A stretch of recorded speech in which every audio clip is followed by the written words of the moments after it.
Dans le monde effervescent du football, où chaque dribble et chaque passe peuvent faire la différence entre la victoire et la défaite, les jeunes talents émergent et captivent les foules. Récemment, l'ancien international espagnol Marcos Senna a jeté un pavé dans la mare en comparant deux prodiges du ballon rond, Lamine Yamal et Vinicius Junior. Selon Senna, si Yamal possédait la vitesse fulgurante de Vinicius, il serait tout simplement le dribbleur parfait. Cette déclaration audacieuse a suscité de vives discussions parmi les amateurs de football, mettant en lumière les qualités distinctives de ces deux jeunes stars. Plongeons dans les détails de cette comparaison fascinante et découvrons pourquoi Senna place Yamal au-dessus de Vinicius. L'ancien joueur de football espagnol, Marcos Senna, a récemment fait une déclaration audacieuse concernant deux jeunes talents du football mondial, Lamine Yamal et Vinicius Junior, en les comparant et en exprimant une préférence marquée. Selon Senna, bien que Lamine Yamal et Vinicius Junior soient tous deux des joueurs exceptionnels, il préfère nettement Yamal. Cette préférence est basée sur des critères spécifiques qu'il détaille par la suite. Senna explique que sa préférence pour Yamal est principalement due à sa vitesse. Il considère cette qualité comme un atout majeur dans le football moderne, influençant fortement les performances sur le terrain. Pour illustrer son point de vue, Senna compare cette préférence à celle qu'il avait entre Lionel Messi et Cristiano Ronaldo. Il a toujours préféré Messi pour sa capacité unique à créer des pauses décisives dans le jeu. Senna admire particulièrement Messi pour sa présence sur le terrain, la diversité et la précision de ses passes, ainsi que d'autres compétences qui le rendent exceptionnel. En revanche, Senna critique Vinicius pour ses passes parfois imprécises. Il cite un exemple récent où Vinicius a fait une passe à Rodrigo lors d'un match contre l'Espagnol, qui manquait de précision. Senna mentionne que cette passe de Vinicius à Rodrigo ressemblait à une passe de Luka Modric, mais il souligne que Yamal est généralement plus précis dans ses passes. Senna trouve Yamal plus excitant à regarder dans les duels en 1 contre 1, une qualité qui le rend particulièrement attrayant pour les spectateurs. Senna affirme que si Yamal possédait la vitesse de Vinicius, il serait le dribbleur parfait, combinant précision, technique et rapidité.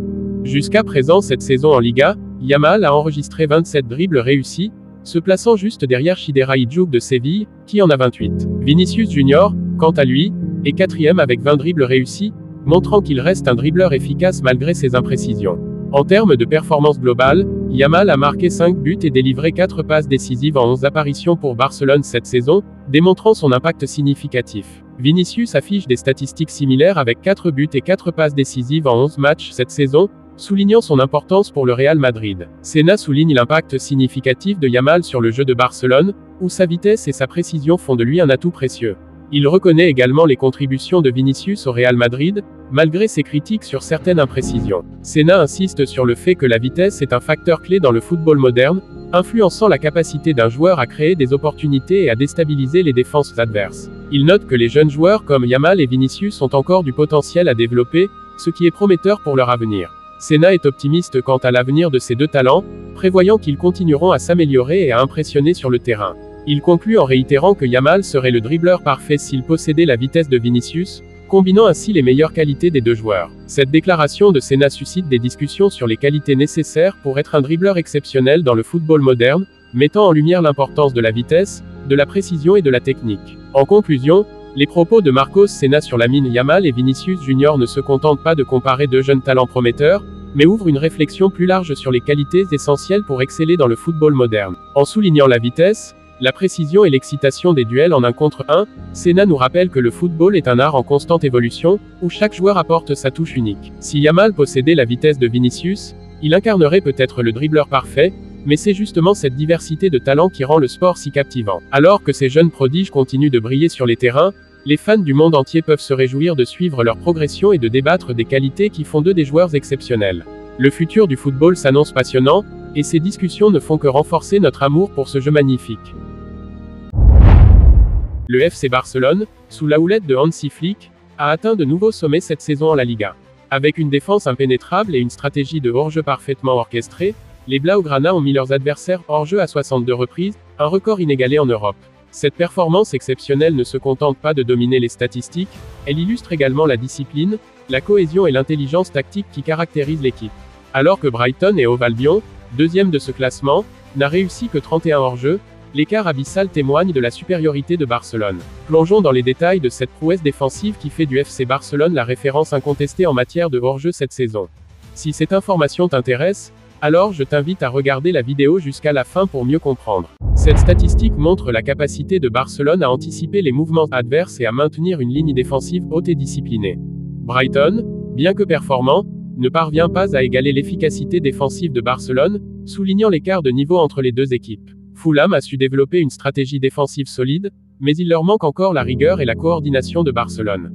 Osasuna démontre une bonne organisation défensive, ce qui leur permet de figurer parmi les meilleures équipes en termes de hors-jeu. Athletic Club, avec une défense bien rodée, montre que la Liga est un championnat où les équipes savent bien gérer la ligne de hors-jeu. La capacité de Barcelone à mettre ses adversaires hors-jeu est le résultat d'une préparation tactique minutieuse et d'une excellente communication entre les défenseurs. L'entraîneur a su transmettre ses connaissances et son expérience, permettant à l'équipe de maîtriser parfaitement la technique du hors-jeu. Cet écart montre non seulement la supériorité de Barcelone, mais aussi leur constance et leur efficacité tout au long de la saison.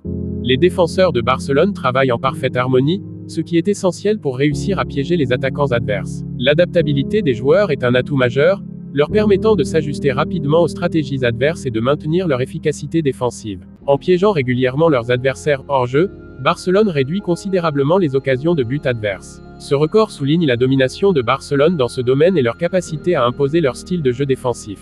Bien que ces équipes aient montré de bonnes performances, elles n'atteignent pas le niveau d'excellence de Barcelone en termes de hors-jeu. La présence de plusieurs équipes espagnoles dans ce classement montre la rigueur défensive qui caractérise la Liga. La réussite de Barcelone repose sur la synergie entre les talents individuels et une excellente coordination collective. Les équipes adverses doivent être particulièrement vigilantes et stratégiques pour ne pas se faire piéger par la défense de Barcelone. La préparation et l'analyse des adversaires par Flick jouent un rôle crucial dans la réussite de la stratégie de hors-jeu de Barcelone. La discipline des joueurs est essentielle pour maintenir une ligne de hors-jeu efficace et éviter les erreurs coûteuses. Cette statistique est un reflet de la domination globale de Barcelone, tant sur le plan national qu'international. La maîtrise du hors-jeu par Barcelone est un élément clé de leur succès et de leur réputation en tant que meilleure défense d'Europe. En conclusion, le FC Barcelone ne se contente pas de briller en attaque cette saison, mais s'impose également comme la référence défensive en Europe. Avec 62 hors-jeux provoqués, les Blaugrana ont démontré une maîtrise tactique et une discipline sans égale, sous la direction experte de Hans-Dieter Flick. Cette prouesse défensive, bien au-delà de celle de leurs concurrents, témoigne de la cohésion et de l'intelligence de jeu de l'équipe. Alors que les adversaires peinent à trouver des solutions face à cette muraille, Barcelone continue de redéfinir les standards du football moderne. Leur domination dans l'art du hors-jeu est non seulement un atout stratégique, mais aussi une preuve éclatante de leur suprématie sur la scène européenne. Le FC Barcelone, par cette performance, réaffirme son statut de géant du football, prêt à conquérir de nouveaux sommets.